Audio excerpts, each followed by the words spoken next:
영어 동화 세상 리틀팍스. The Red-Headed League, Part 1, Mr. Wilson's Case.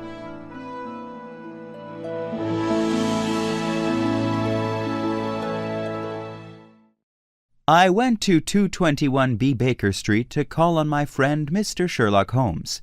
Mr. Holmes rents a 3-room flat from Mrs. Hudson.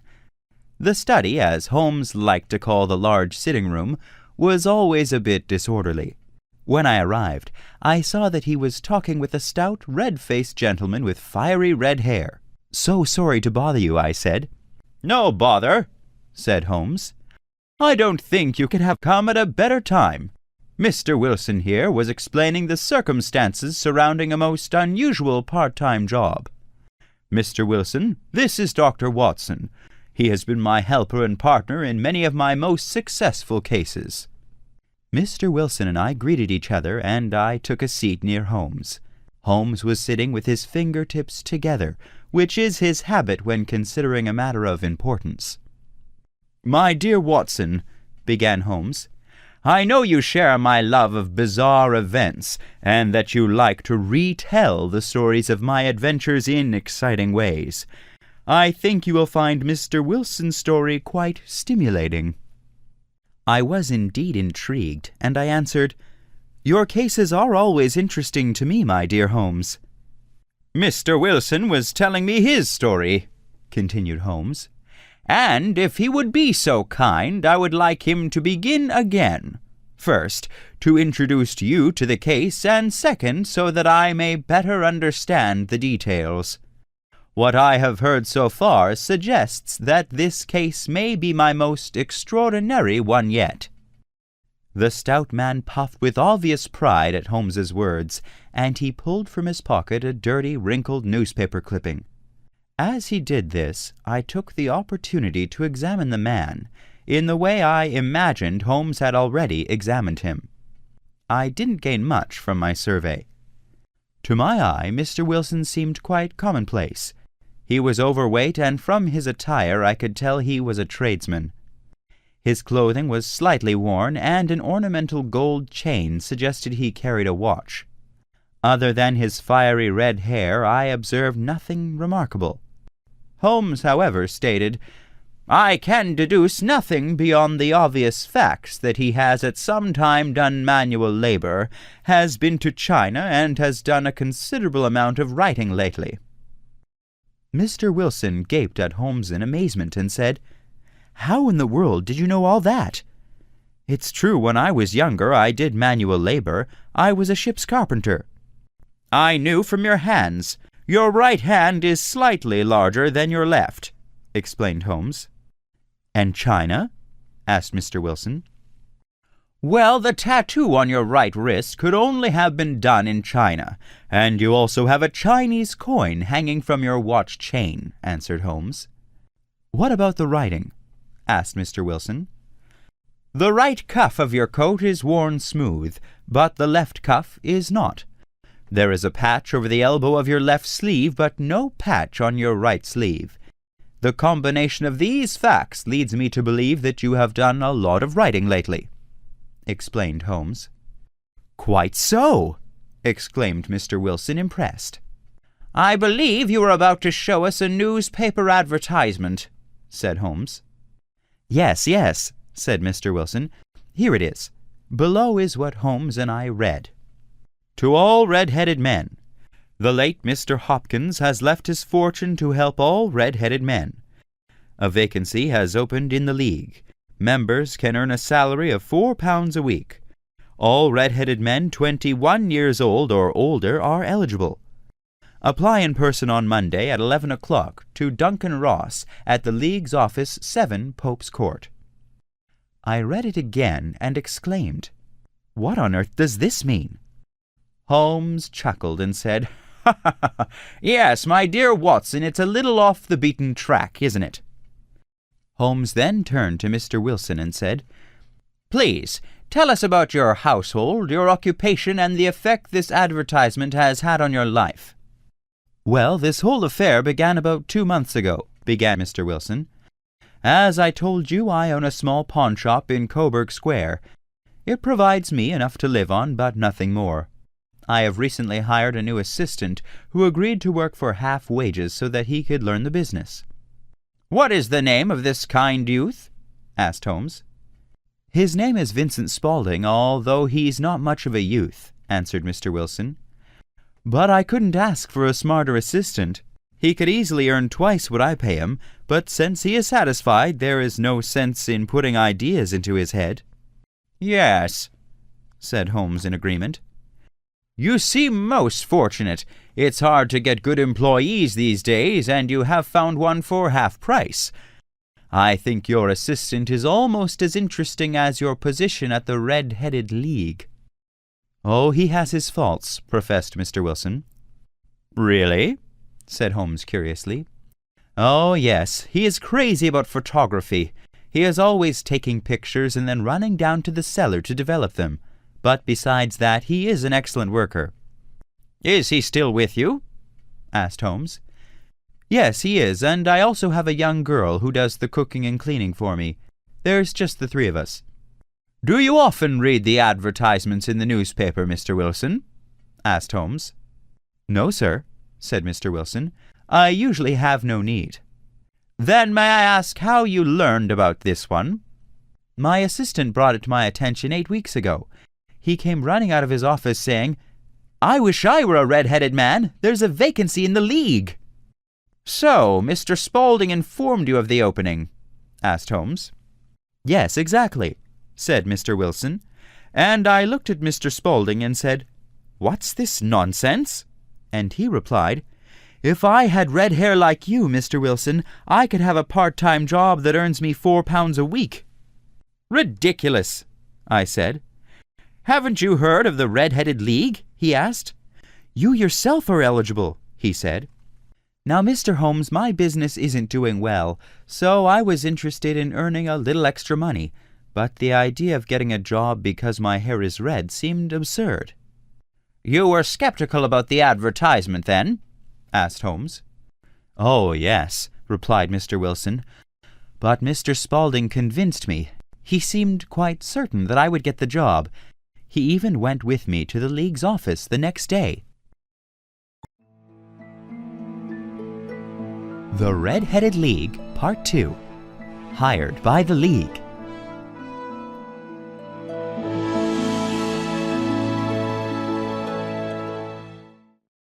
It was close to mid-morning, and Sherlock Holmes and I were in the middle of interviewing Mr. Wilson about his fantastic part-time job. He had gotten this job not because of any skill or talent, but simply because he had red hair. He had worked there for 8 weeks and received a handsome salary of £4 per week. But Mr. Wilson had gone to work that morning only to find his office closed and his job gone. He had come to Mr. Holmes looking for answers, and my friend, upon hearing the story, perceived that there was more to this part-time job than anyone had initially thought. Mr. Wilson had just finished explaining how his assistant had brought the notice to his attention. Mr. Spaulding had even offered to accompany him to the interview. "I see. First your assistant convinced you that the advertisement was valid, and then he proposed going with you to the interview," said Holmes. "Now, can you describe the interview for me?" "Oh, Mr. Holmes, I never want to see such a spectacle again. Men with red hair came from every direction. I think every red-haired man in the city of London answered the advertisement. If I had been alone, I certainly would have returned home, but Mr. Spaulding was quite sure I would succeed." "Indeed," said Holmes encouragingly. "Please continue." "Well, we waited, and eventually we made it inside. The office was quite bare, a couple of wooden chairs and a card table. In the office was a man with hair redder than mine. 'This is Mr. Wilson,' said my assistant, and the man seemed very pleased to see me. He introduced himself as Mr. Duncan Ross, and explained that the late Mr. Hopkins had been his benefactor. Then he grabbed my hair and pulled it." "And what happened next?" I said impatiently. "Oh, I cried out," stated Mr. Wilson. Mr. Ross apologized, saying, "Sorry, but we have twice been tricked by wigs and once by paint." He then shouted to those still waiting, "The position has been filled!" and the crowd let out a great groan.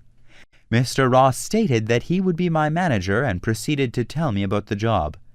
I would have to be in the office from 10 to 2 every Monday through Saturday. Furthermore, he said that I could not leave the office for any reason during that time, or I would lose the job. And while I was in the office, I should copy the Encyclopedia Britannica. Mr. Wilson paused, then continued his story. When I told him I already had a job, he didn't seem concerned. He simply asked, "Is there no one who could run it for you, a son perhaps?"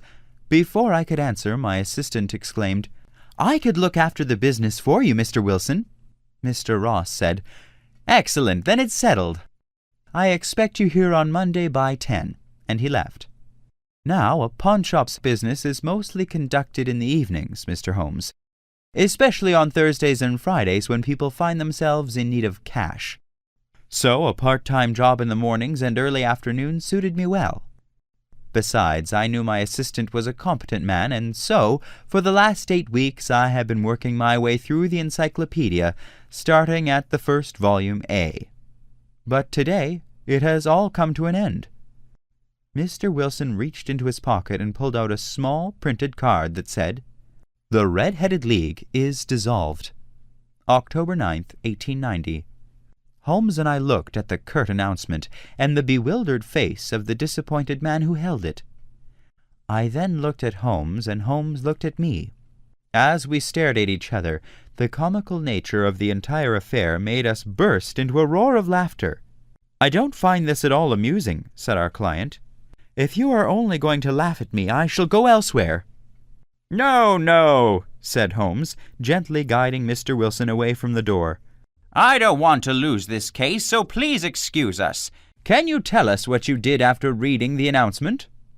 "First, I asked around at some of the adjacent offices, but they were ignorant of Mr. Ross and the Red-Headed League," answered Mr. Wilson. "I then went to the landlord, and he, too, had never heard of them, so I asked about the gentleman from room number 4.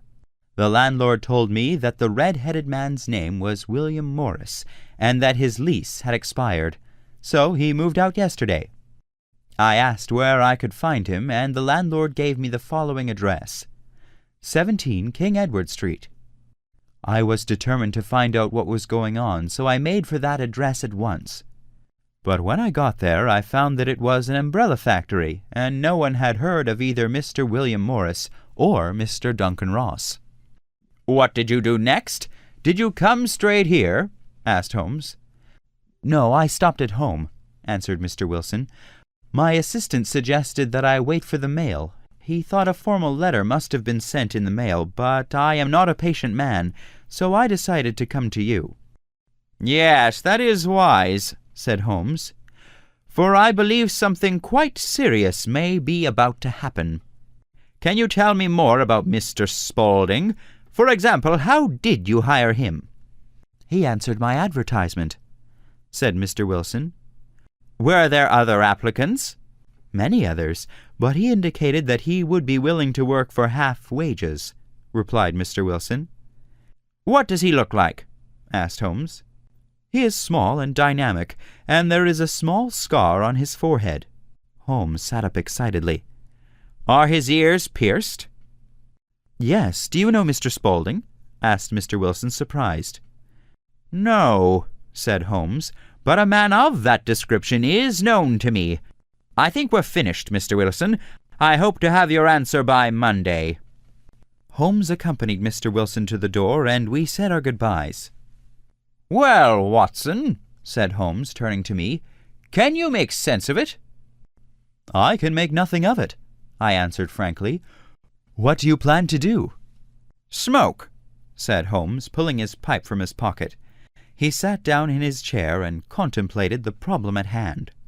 From experience, I knew not to interrupt him during these periods of concentration, so I read a magazine and waited. The magazine was dull, and I was feeling a little drowsy, so I was quite startled when Holmes suddenly sprang from his chair. The Red-Headed League, Part 3. Holmes discovers the plot.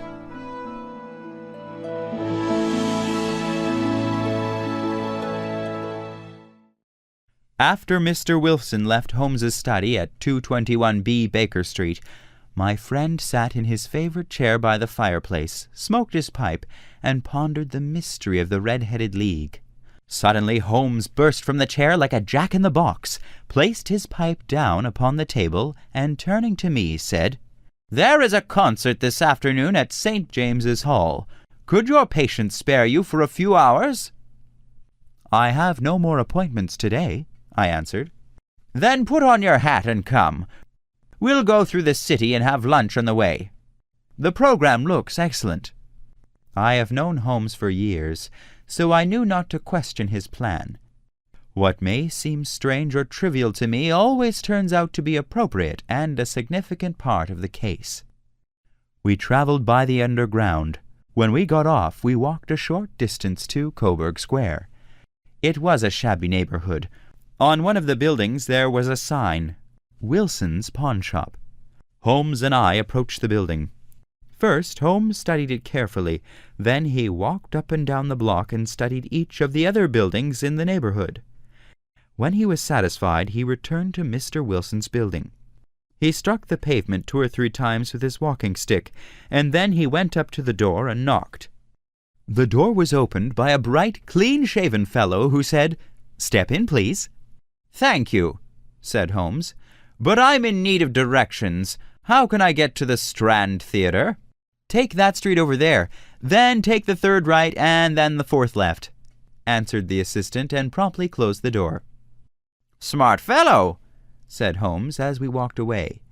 "In my opinion, he is the 2nd smartest man in London, and if I end up being wrong about him, he will have every right to be called the 1st. "You know him?" I asked. "I know of him, but this is the first time our paths have crossed," answered Holmes. "Mr. Wilson's assistant certainly plays a major role in this mystery. So you asked for directions to the Strand in order to look at him?" I said. "Not him," said Holmes. "What then?" I said, surprised. "The knees of his pants," answered Holmes. "What did you see?" I inquired. "What I expected," said Holmes mysteriously. "Why did you beat the pavement?" I asked. "My dear doctor," replied Holmes almost inaudibly, "this is a time of observation and reflection, not talk." When we got to the Strand Theatre, Holmes stopped and said, "Sorry to have been so abrupt, but we were spies in the enemy's territory. It was risky to talk about the case back there. Now that we know something of Coburg Square, let us explore more of this neighborhood." The Strand Theatre is on one of the main roads of the city, a diagonal road that allows traffic to flow northwest across the city. We followed this main street back in the direction of Coburg Square. "Let me see, we've passed through 3 intersections," said Holmes. "Yes, this is about right." It was difficult to believe that this busy street is so close to the faded, stagnant, and forgotten Coburg Square. "I'd like to remember these buildings exactly," said Holmes to himself. "There is the tobacco shop, the little newspaper shop, the Coburg branch of the City and Suburban Bank, a vegetarian restaurant, and McFarlane's department store." I tried to see London as I knew my friend was seeing London, but I knew I was missing subtle details. "And now, doctor," said Holmes, "our work is done, so it's time to have some fun. A sandwich and a cup of coffee, and then off to Violin Land, where all is sweetness and harmony, and where there are no red-headed clients to trouble us with their problems." My friend is an enthusiastic music lover. He enjoys playing the violin almost as much as he enjoys listening to others play. We sat together in St. James's Hall, far removed from the mystery of the Red-Headed League. Although I enjoyed the music, I couldn't stop myself from thinking that something quite unpleasant awaited the men Holmes was seeking. My friend is a ruthless competitor, and he takes the game very seriously. After the concert, Holmes turned to me and said, "You no doubt want to go home, doctor?" "Yes," I replied. "I would like to freshen up and have a pot of tea." Very well, said Holmes. I still have some business to attend to, which will take several hours. This affair at Coburg Square is quite critical. Why is that? I asked. I believe a serious crime has been planned, replied Holmes, but I have every reason to believe that we will be in time to stop it. Today being Saturday makes things a little more complicated. I'll want your help tonight, Doctor. What time? I asked. I think 10 this evening will be fine, said Holmes. I will meet you at Baker Street at 10, I replied. I was in the process of hailing a carriage when Holmes suddenly turned to me and said, Doctor, there may be some risk tonight, so please put your army revolver in your pocket. With a smile he turned, waved his hand, and disappeared almost instantly into the crowd. If Holmes thought there might be danger, I knew that there was good reason for it, but I felt frustrated at not understanding why we might be in jeopardy. The carriage ride home was joyless because I felt more stupid than usual. I often suffer from these feelings when I am around Holmes. I heard what he heard, I saw what he saw, and I imagined that I thought the way he had thought. However, whereas I had found no solution to our mystery, my friend not only understood what had happened, but also seemed to know what was about to happen. I reviewed everything I knew about the Red-Headed League and our visit to Coburg Square, but found it futile. The exercise produced more questions than answers. Where were we going tonight? What kind of crime was going to be committed? How would we stop it? Why was a revolver necessary? The only question I thought I could answer was who. I knew that the assistant was somehow involved, but my curiosity wouldn't be satisfied until that night. I spent a restless evening at home and then started for Baker Street. When I arrived, I saw Holmes standing on the street with 2 men. "Ah, Watson," he greeted me, looking at his watch. "Perfectly punctual as usual. I think you are acquainted with Mr. Jones, the inspector from Scotland Yard, and this is Mr. Merriweather, the vice president of the Coburg branch of the City and Suburban Bank. They will be our companions in tonight's undertaking." I nodded to both men and was surprised to find myself rather excited and impatient to embark on this perilous adventure.